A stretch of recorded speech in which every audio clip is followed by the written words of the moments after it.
Hi, I'm Arica Whiteman. As far as ethical concern that I needed to address was in a previous job in which I worked at an ARC. It was a job that I had as a behavior specialist, and I had previously worked for the agency about 16 years before as a direct support professional back. So I was quite familiar with the population as well as the vast majority of the clients had not yet passed on. As the behavior specialist, the first year and a half was okay, even considering it was during the pandemic. Unfortunately, one thing that I kept running up against was our supervising psychologist, who really was not well versed in a lot of the people who he claimed to have worked with over the 10 years. And he wasn't very good about knowing what the policies and procedures of Arc Ontario were. And in the ACA ethics F.4.A, supervisors are responsible for incorporating into their supervision the principles of informed consent and participation. Supervisors inform supervisees of the policies and procedures to which supervisors to adhere and mechanisms for due process, appeal of individual supervisor actions. The issues unique to the use of distant supervision are to be included in the documentation as necessary. When I will call him Dr. F, I won't use his full name. When virtual supervision, he was often anywhere from 45 minutes to an hour and a half late. And yes, I had to work from home at the time, which I absolutely detested and still do. It doesn't mean I had disposable time. When we were back in person, most of the supervision he provided went against the policies and procedures of ARC Ontario. And when I brought this to my direct supervisor, she just swept it under the rug. And I requested to terminate the supervisory relationship in order to receive supervision through a psychologist from the DDSO, from F.4.D, terminate the supervisory relationship. Immediate supervisor. My immediate supervisor was unwilling to refer me to a different psychologist who actually had more knowledge, even though he never worked for ARC Ontario, worked with us, or my then employer, for almost right after I left the first,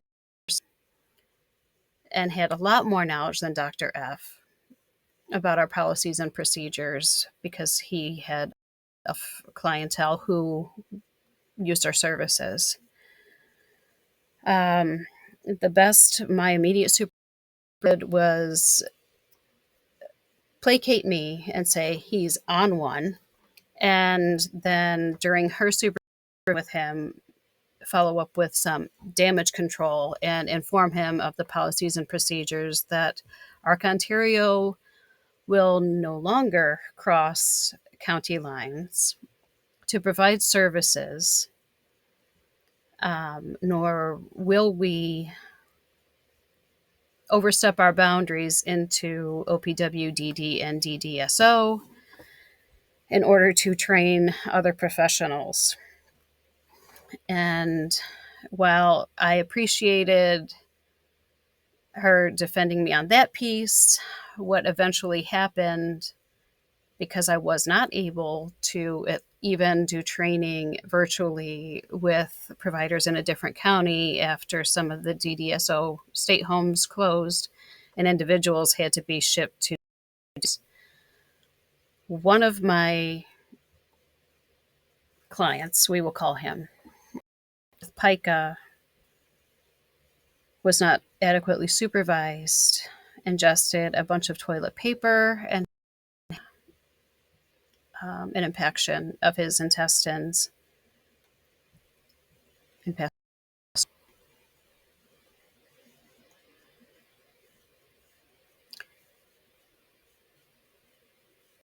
I'm still quite upset over the fact that had I been able to work with somebody from OPUW psychologist or DDSO as a psychologist, they could have caught that as a supervisor.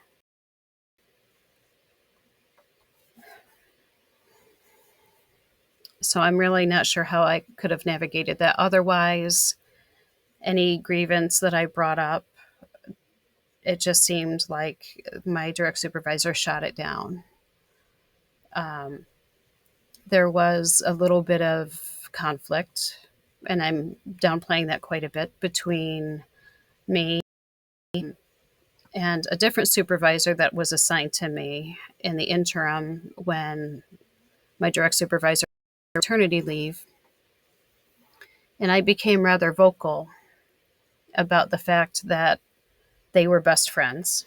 So it was a conflict of interest. And they were both working moms, and they were both unethically, basically, it's reverse discrimination, exploiting me, overloading me with work they didn't want to do or didn't care to do because they wanted to work from home, even though their children were not at home. They were at summer day camp, or they were at school during the school day, or they went to work with their fathers, who also had a lot of caretaking roles.